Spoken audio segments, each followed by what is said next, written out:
can't buy. It resides between my eyes. Walked through the fire, came out better on the other side. See, life's like a beach if you find the sand. And right now, I feel like 100 grand. You are listening to Inspired Insider with your host, Dr. Jeremy Wise. Dr. Jeremy Wise here, founder of InspiredInsider.com, where I talk with inspirational entrepreneurs and leaders. Today is no different. I am going to introduce Philip Hill, purebredmarketing.com, and Steve Beecham. He runs Hometown Mortgage, and he also does speaking, keynoting, and workshops at stevebeecham.com. But before I formally introduce both of you, I always like to point out other episodes people should check out of the podcast. Steve has an amazing book, actually, I have to say. I listened to it on Audible, Bass-Ackward Business. We're going to talk about it, The Power of Helping Without Hustling. So some cool authors I've had on. We had Michael Gerber of the E-Myth, one of my favorites. Chris Voss wrote Never Split the Difference, again, one of my favorites. Gino Wickman wrote Traction. It's a great book. And the reason Philip and I met is Jason Swank. So Jason Swank is also a previous guest twice over on the podcast. So thanks, Jason. You're indirectly related to making this happen. And this episode is brought to you by Rise 25. At Rise 25, we help businesses give to and connect to your Dream 100 relationships and partnerships. And how do we do that? We actually help you run your podcast. We're an easy button for a company to launch and run a podcast. We do accountability, strategy, and the full execution and production. Steve, we call ourselves the magic elves that work in the background to make sure it makes it look easy for the host and the company. For me, and this is one of the reasons I love Steve's book, is number one thing in my life is relationships. I'm always looking at ways to give to my best relationships. And personally, I've found no better way over the past decade to profile the people and companies I most admire on this planet and share with the world what they're working on. And so if you've thought about podcasting, you should. If you have questions, you can go to rise25.com to learn more. And Philip Hill is the founder and CEO of Purebred Marketing. And Purebred is a digital marketing agency focused on igniting the most profitable revenue channels for direct consumer brands. They've driven over $100 million in online sales for their clients. And Philip's going to talk about how they do it. And they do it through relationships. And we're going to talk about that. And Steve Beecham, as I mentioned, CEO and founder of Hometown Mortgage. You can check them out at hometownmoney.com. They have a boutique mortgage company in Georgia, originating loans for customers. They specialize in self-employed individuals in unique situations, but he also does workshops, coaching, keynotes, and he's authored the book, as I mentioned, Bass-Ackward Business. Check it out on Audible. The Power of Helping Without Hustling. You can check it at stevebeecham.com. Philip, Steve, thanks for joining me. Thanks for having us. Let's start off with, we'll talk about what you both do, but a couple lessons, Philip, that you learned from Steve early on in relationships and business. Yeah. So coming out of college, I'd started a company or a couple companies, and one of them was working well. The other, my partner got sick, and I kind of got thrown into real estate of trying to figure out something that I had to do because my path ahead of me just got abruptly ended. And Steve, being in the mortgage business, he knew my dad. We knew a bunch of the same people, really. And my dad was like, you need to go talk to Beecham. He helped me so immensely with really no expectation of a 21, 22-year-old probably sending him much business at all. He helped me from teaching me all about referral marketing, how to make a name for yourself. Every connection that I could imagine that he would hook me up with. And then on the back end of that, he just kept sending me these leads. He never asked for one thing in return, but I have sent him so much business over the years with no expectation and just like a wonderful working relationship that I am proof of exactly what his book is, which is, Jeremy, how we even came, to the topic of talking about, Steve, of you saying that, what you just laid out of really helping others and building relationships there. And that's what Steve's entire career has been around and what he teaches other people about. Steve, talk about when you hear Philip say referral marketing, what are your thoughts on when you have someone coming to you and they're asking, you get lots of referrals. What are your thoughts on referral marketing? Well, first of all, I need to get Philip to preach at my funeral because that's pretty damn good. Thank you, brother. I love you. I got you. But I think referral marketing is people don't, everybody wants a referral, but I've said, how do I put myself in a position where somebody calls me and says, hey, Steve, I want to do a loan with you, or I want to buy what you're selling because Philip told me you were the guy, and what do I need to do, and what does it cost me? I said, how do I get to that spot where I don't have to go looking for people? They're looking for me. And then I like to tell a story that I kind of unexpectedly met Jeff Foxworthy. He was a founder of a school that my kids were in, and I met him in the parking lot, and he would already finished speaking, and I was kind of going into the school, and he stopped and he said, hey man, I'm Jeff. I said, I'm Beach. Where are you from? You got kids in here? So he asked me all these questions about me. And then he finally said, I'm running late. I got to go. And he leaves. And I thought, you know what? That's the first phase of that, is we all want to vomit on everybody about how great we are. What happens if you say, forget about me? It doesn't really matter about me. It's about you. And I want you to feel important to me. And I want to make sure that I help you with whatever is important to you. And so from that moment when this celebrity spent his time and questions about me, I realized that I had to start focusing on that. So I started doing that. And then the second piece of that was I was reading a book, and I wish I could think of the book, but the guy was talking about, hey, people give, but just because they give doesn't mean they get. And the analogy that I use is, hey, if I'm supposed to set up the chairs for the school play, and all of a sudden I don't have enough time, or I don't have, my back's hurting, who can I call to come help me? Well, let's say I call Philip. I say, Philip, come help me, because I'm thinking, well, Philip's in the real estate business. He's not like at a job. He can leave right now. And Philip comes and helps me. And then afterwards, Philip goes, well, I went over there and helped Beach, but he's never sent me anything, any real estate deals or whatever. So this guy was saying, well, just because you give doesn't mean you get back. He said, you got to give in a wow sort of experience. And so if I call Philip, I say, Philip, I need some help setting these chairs up. And Philip shows up, and he's got 6 football players with him. He goes, boys, let's knock this out. Hey, Beach, what time you want me to be back and bring these boys back? We want to help you take these chairs down. How can I help you do that? And then I go, wow, that was way more than what I expected Philip to do. And so reciprocity, getting a referral, is about creating the wow in somebody else. So it's not only about giving, it's about giving more than what is asked. And that's where a lot of people lose out on getting a referral. I would love to hear your thoughts on both of your thoughts. And Steve, start with, how do you think about giving with no expectation? Like you were saying, because some people, there's a really good book by Adam Grant, and he talks about givers, matchers, takers. And then he said givers are the least successful, but they're also the most successful, right? How do you think about giving without expectation? That's what I do all day long. So this is kind of ties into another thing that I've learned later. And so we're going to do a little sidebar here, but a lot of people work on trying to find something they're passionate about. And what I've discovered is you really need to find something to do that's purposeful. And purpose to me is different than passion, right? I can be passionate about riding my motorcycle, which I love to do, but that doesn't mean that that's a business I'm going to be in.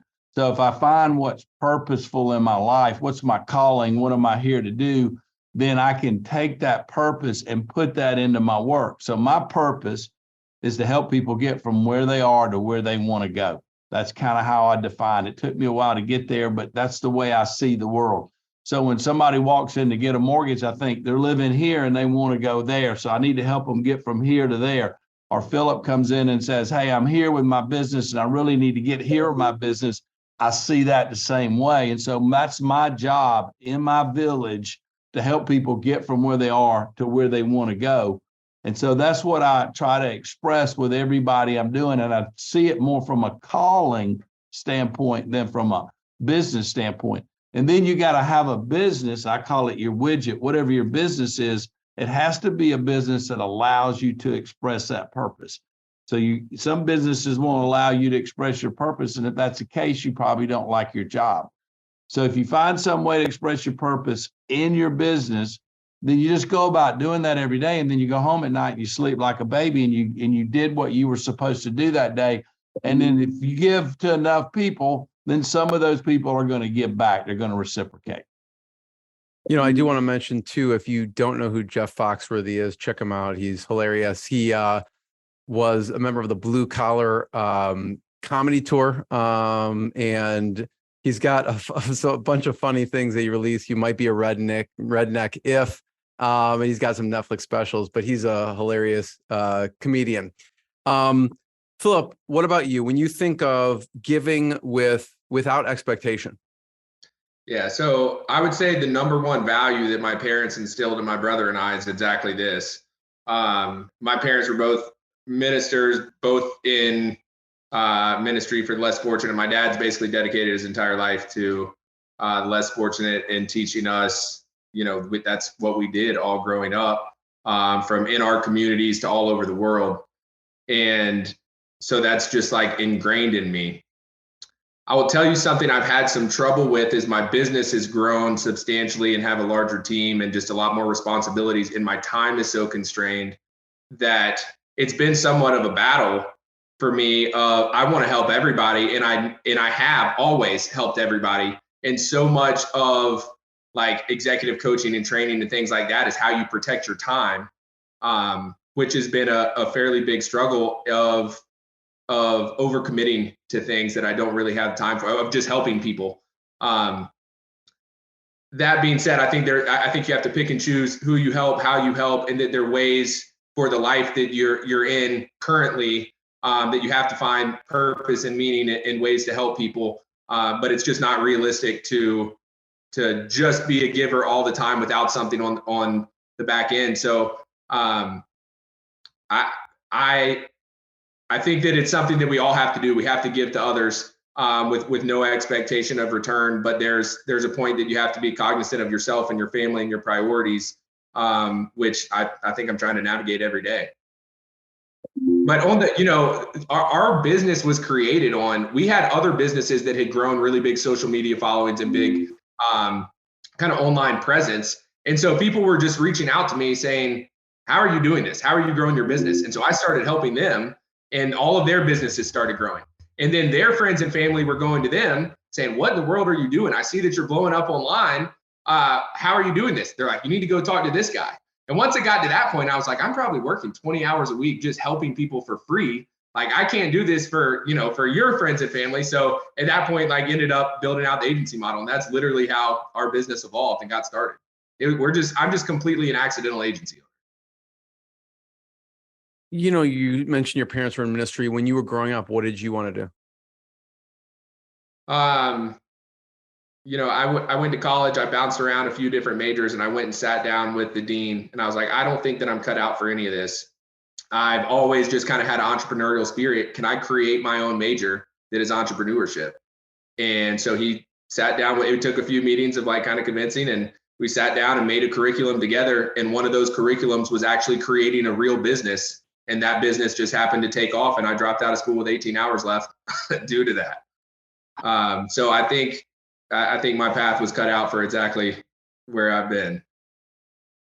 Talk about what you do for a second at Purebred Marketing, and then Steve will get to you have an interesting story on how you started into the mortgage business. So Purebred Marketing, how do you explain to people what you do?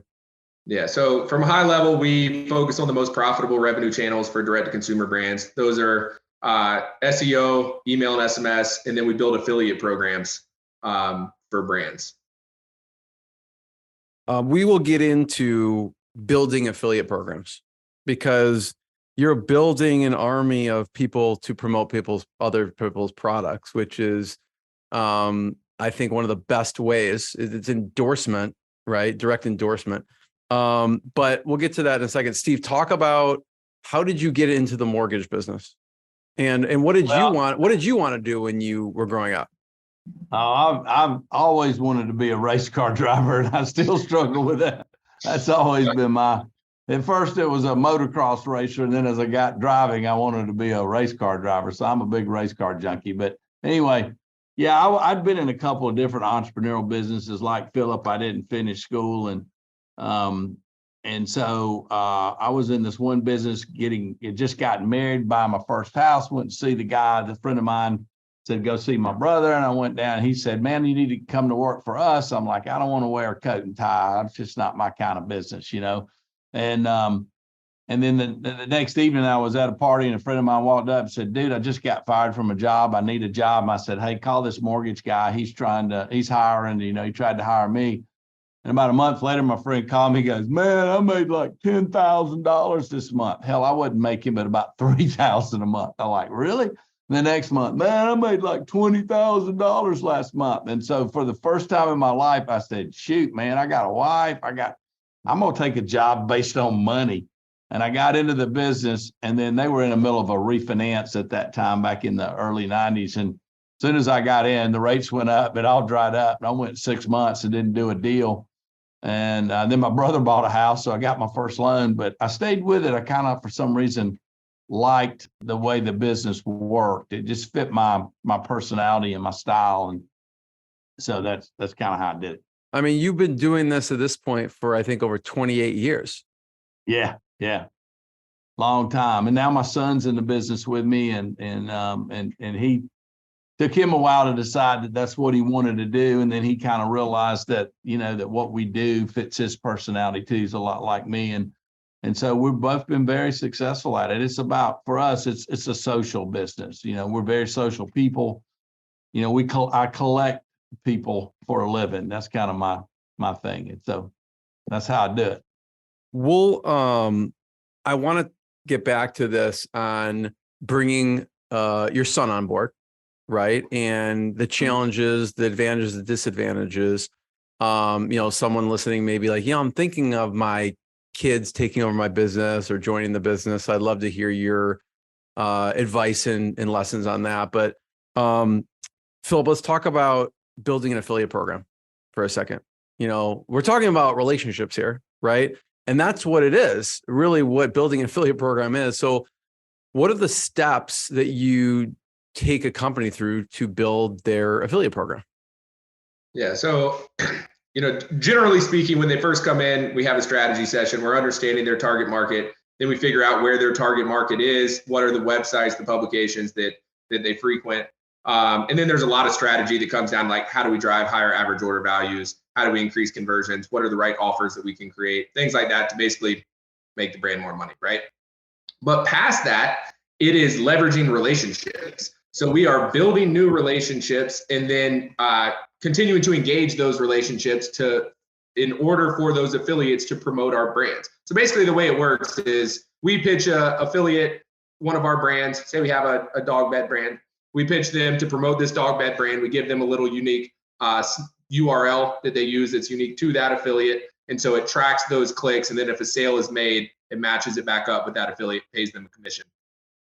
But where the relationships are really helpful is if you're trying to do this from scratch, it's really, really difficult. Or trying to do it yourself, it's really, really difficult.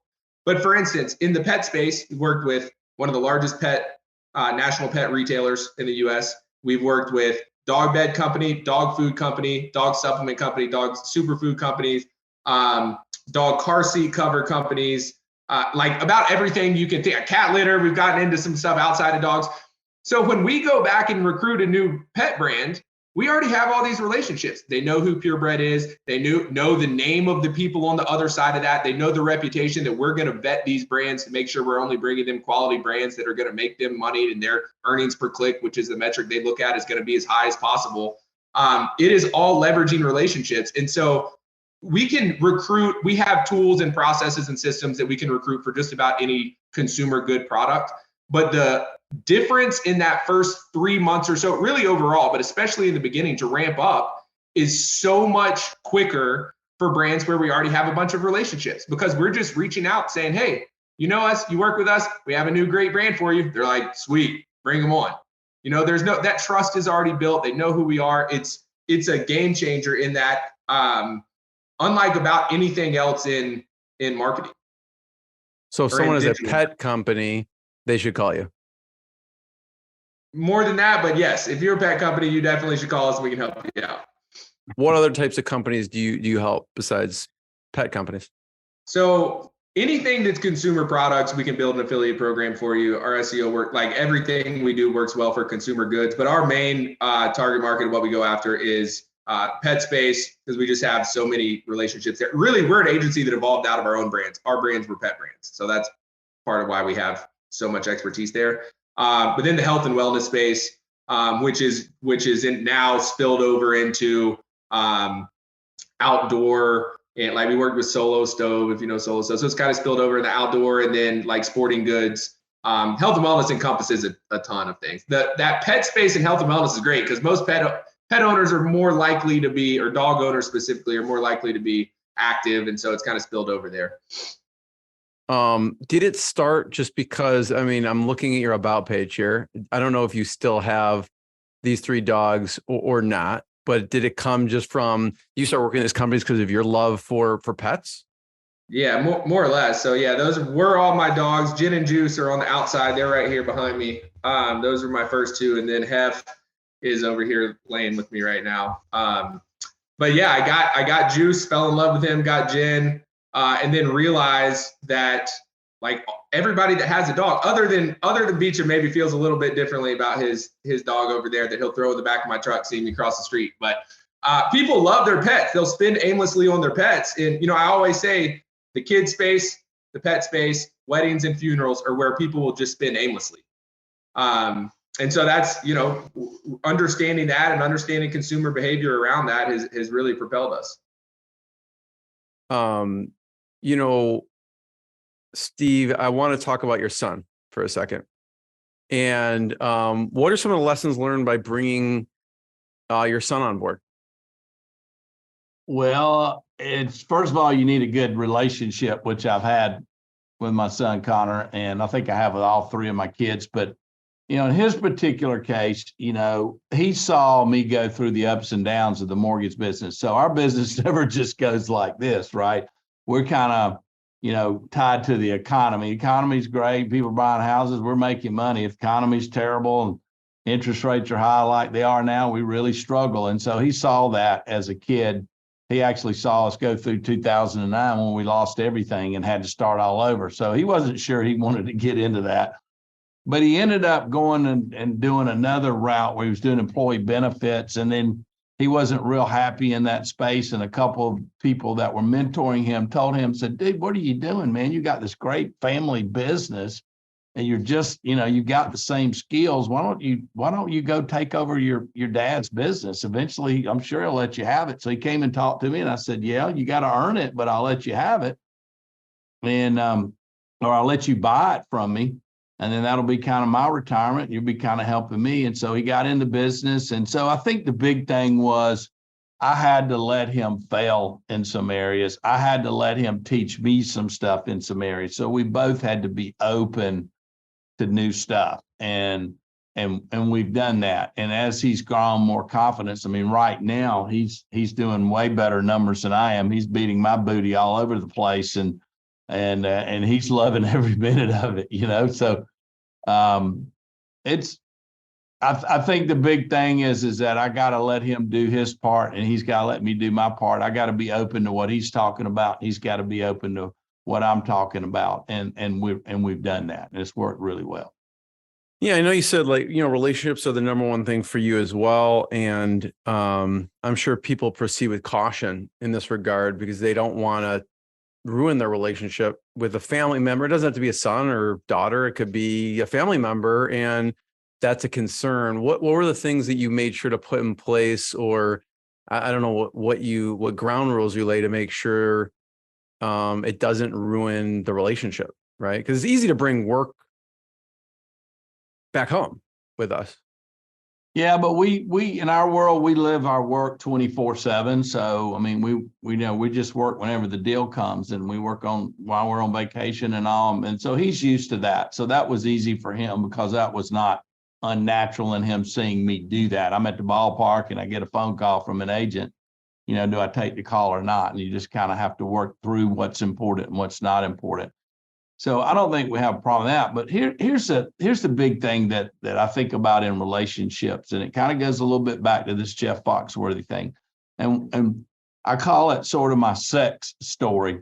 And it's like if Jeremy, if you and I were single and we're 20 years old and we're in college and we go into a bar and we look around the room and you look over there and you see a girl and you think she's cute, and you might say to me, hey, Beach, do you know that girl? And I'll say, nah, I don't know her. So now Jeremy's got to make a decision. And that decision is probably, am I going to go make this cold call or am I not going to make this cold call, right? So let's say you decide you're going to make this cold call. And so like most people that go on a cold call, you've got to have something in your hand. In business, that might be a koozie or a flyer or something like that. But at a bar, it's probably a beer, right? So you go over and you buy a beer. Now you got a beer in your hand and you walk up to this girl and you say, hi, my name's Jeremy. What's your name? And she says, my name's Sally. And then you say, well, I'm Jeremy and I got a waterbed and I live in a high-rise condo. And my daddy's a doctor and my mama's an attorney and I drive a Ferrari and my grandparents are filthy rich and they got a place in Nantucket and blah, blah, blah. Well, that girl's going to go, I don't want to talk to this jerk, right? Well, I realize that that's what most of us do in sales. We walk in and say, hey, dude, stop what you're doing. Buy my stuff. I'm the greatest thing since sliced bread. It doesn't work. So what works is you go over there and you say, hi, I'm Jeremy. What's your name? I'm Sally. Sally, where are you from? What are you studying? Where do you do? What do you have fun doing? Blah, blah. The conversation's all about her. All the focus is about her. And then what happens to her is she sits there and you ask her these questions. And then at some point in time, she goes, he doesn't look like an axe murderer. He looks like a fairly nice looking guy. And then what does she do? She asks you the same questions back. She goes, Jeremy, now where are you from? What do you do? Then you can tell her about your Ferrari and your rich grandparents. But that's the way conversations go. So what I spend my whole time doing is anybody I run into, all I think about is how can I be Santa Claus for that person? And so I just pour in if they need to meet people, if they need to meet companies. I try everything I can to help those people be successful. And then, like I said, some of those people reciprocate. But because I'm all in, it creates wows in people, and then they want to reciprocate. And so I think that's the biggest thing is that I learned that I don't have to wait to see if that's going to be something that's going to reciprocate back to me. I'm just all in with everybody for anything. And so I keep a really large, pretty good database. And what I do is I spend most of my time calling all the warm people that I know, not the cold people that I know. So as I meet somebody and I have them in my phone, every day I'm calling 20 to 40 people to say, hey, man, how you doing? How can I help you? How's the world treating you? And that's all I do. And then sometime along the day, somebody calls me and goes, hey, man, Jeremy told me you were the guy I got to do business with. Bam.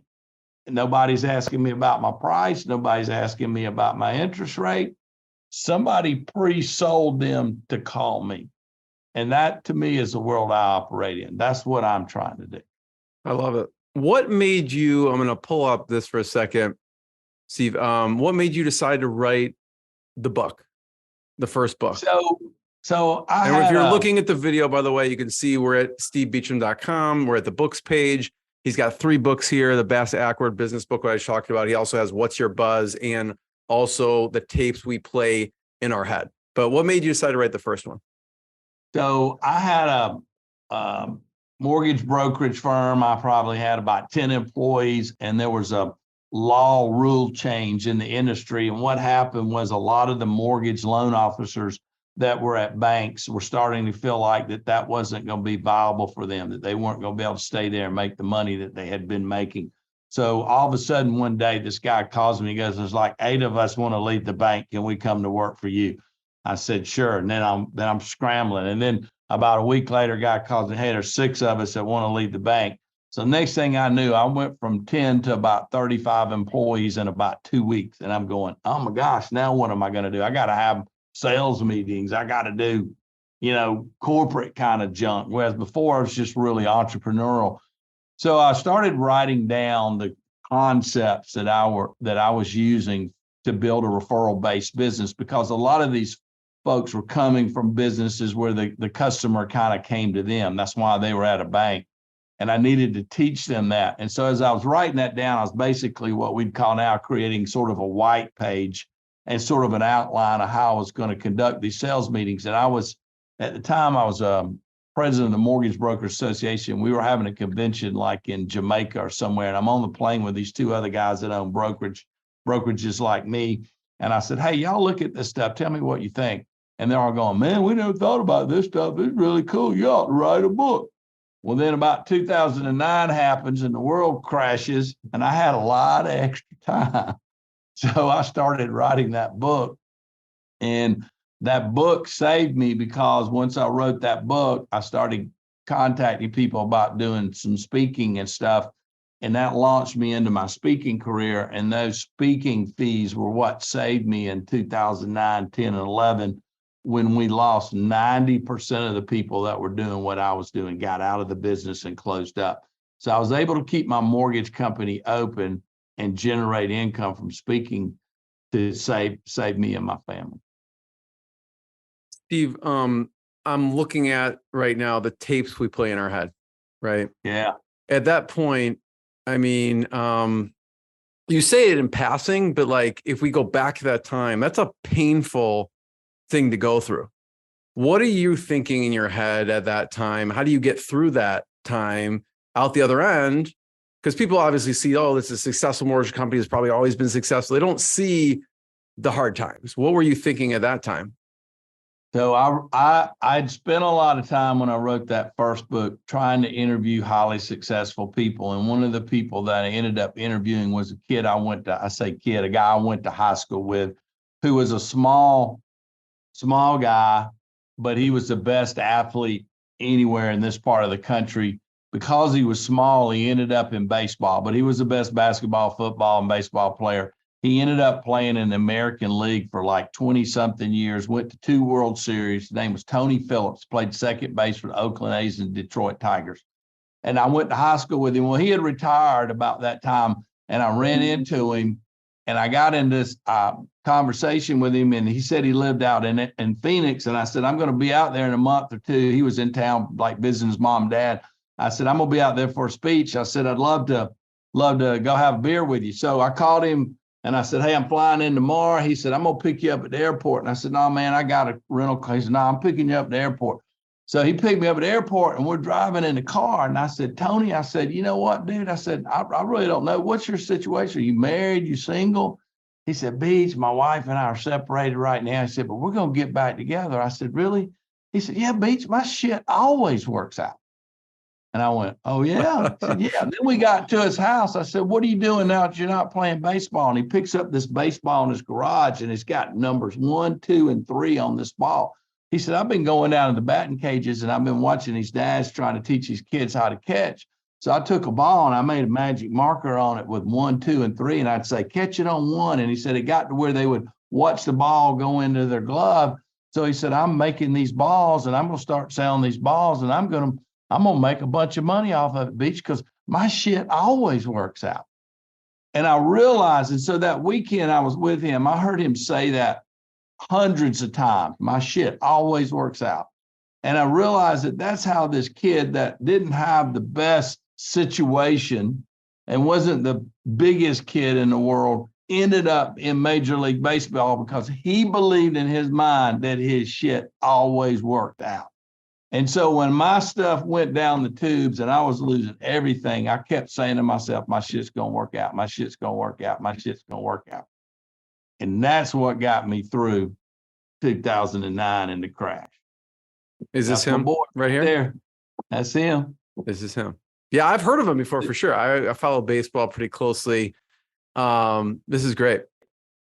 Yeah, he passed away recently, had a heart attack.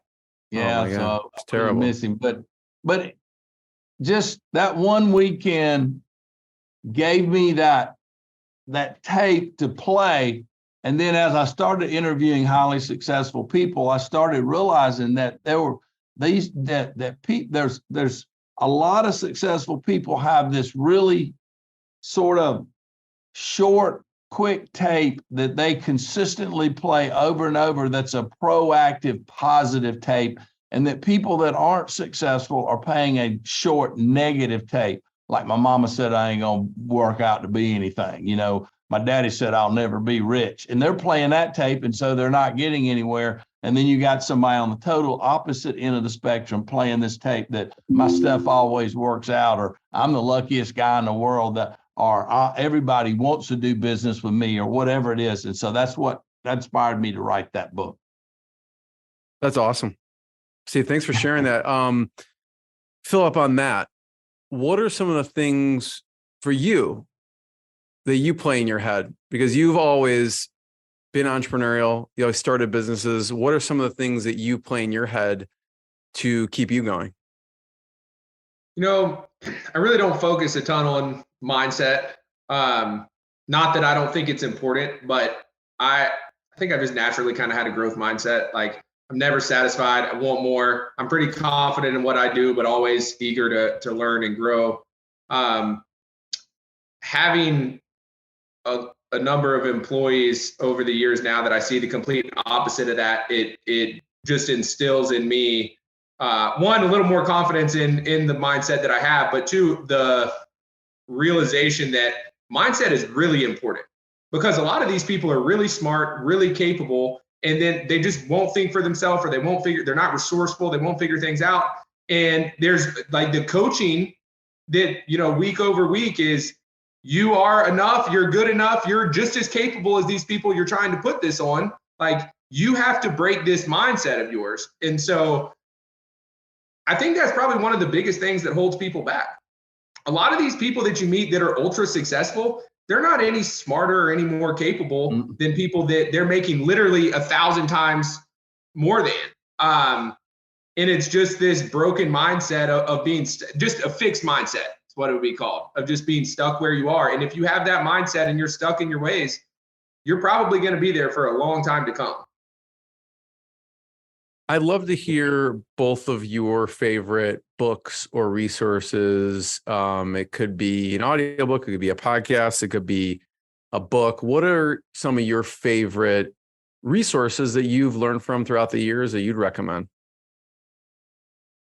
Well, I think I've got a bunch of them, but I think one of the first books that really helped me in my marketing stuff was Purple Cow by Seth Godin.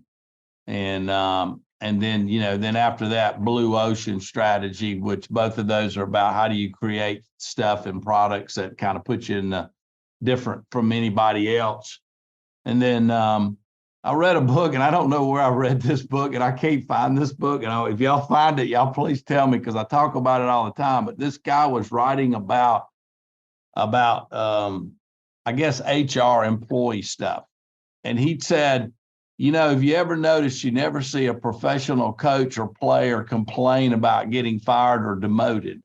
And he said the reason why you don't is it's clear to everybody that's participating what the rules of the game are.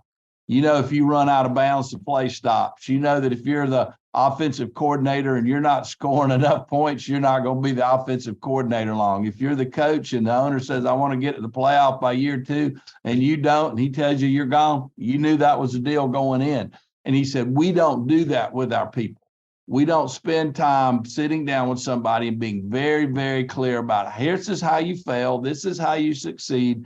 This is how you keep your job. This is how you get a bonus. This is how you earn less.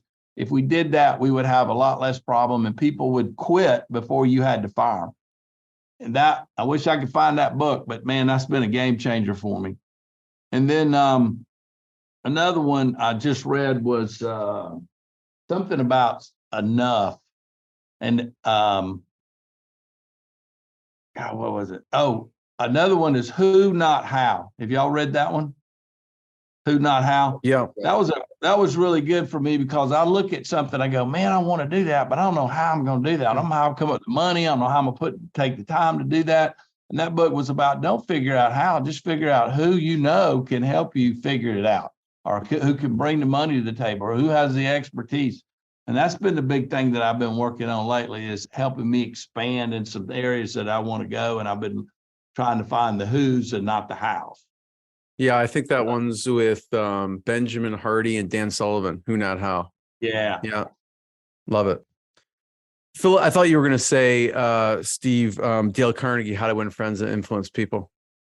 Well, actually, they wrote a second book on that, How to Influence People in the Digital Age. And I'm actually quoted in that book, like page 14. So if y'all got nothing else to do. But the guy that wrote that book actually wrote my Bass-Ackward Business book and put some of that theory in that book. And but that and Napoleon Hill's book, Think and Grow Rich. I mean, those, I don't usually bring those up because a lot of people are kind of onto that. But I mean, those are like 101. You got to start there. You got to start there. Totally. Philip, what about you? What are some of your favorite books, resources? Yeah, so I read a lot of books. It's funny, like growing up, I sparknotes.com my way through every book report and test on a book, probably from middle school, high school, college on. I started out reading some of those, like Think and Grow Rich and Rich Dad, Poor Dad. And those are, kind of simple concepts to understand. Now I read like pretty much only very actionable books. Like you mentioned, Gino Wigman has been on the podcast. Like I have Traction sitting right next to me, like Implementing EOS. I just got done reading Dan Martell's book, Buy Back Your Time, after a workshop that we did with him a couple months ago. And it's about the best book I've seen for any entrepreneur or executive of like actionable steps and resources to help make, better decisions. And I'm really high. I just finished that book today. I'm really, really high on that book right now. And learned so much. I've already used some as I was reading the book. Like I'm putting all of the stuff to use. I would recommend that book right now, probably as much as any. Maybe it's because it's what I'm just coming off of and reading. And the next book I'll start tomorrow is Rocket Fuel, which is another, EOS book. Have y'all read that ClickFunnels book? The guy that did ClickFunnels? I read a bunch of his stuff. What do y'all think about that? I think Russell Brunson's the best direct response marketer there is, other than maybe Dan Kennedy.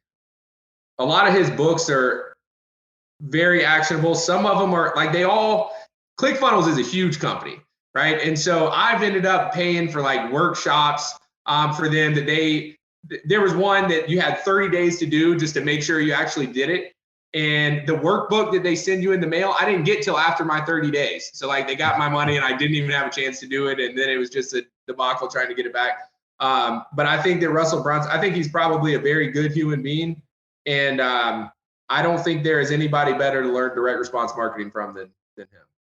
But you know what? That same stuff, I'm reading one of his books right now, and that same strategies that you're doing to put together those funnels is really the same strategy you need to do any business, even if it's not an online business, telling your story.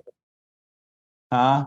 The way they do it and what ClickFunnels is built to do is just so scalable. It's like testing all these offers. You find an offer that works, you just throw money on it, and then that gasoline just lights it up. Yeah. Yeah. I think it's a great book for anybody in any business. Which book are you reading? It's in the house. I don't know. But it's I don't know. I think it's his most recent one, but they have a bunch. There's like expert secrets. There's traffic secrets. There's expert secrets. Expert secrets. Okay. It's funny you mentioned that, Steve, because when their stuff comes out, I will go to their website. I will buy the book, and then I will buy the upsell. And then I just follow their just from a marketing perspective to see what they're doing, how they communicate with me. And I will just buy the stuff just to learn from what they're actually doing. I mean, the stuff is good too.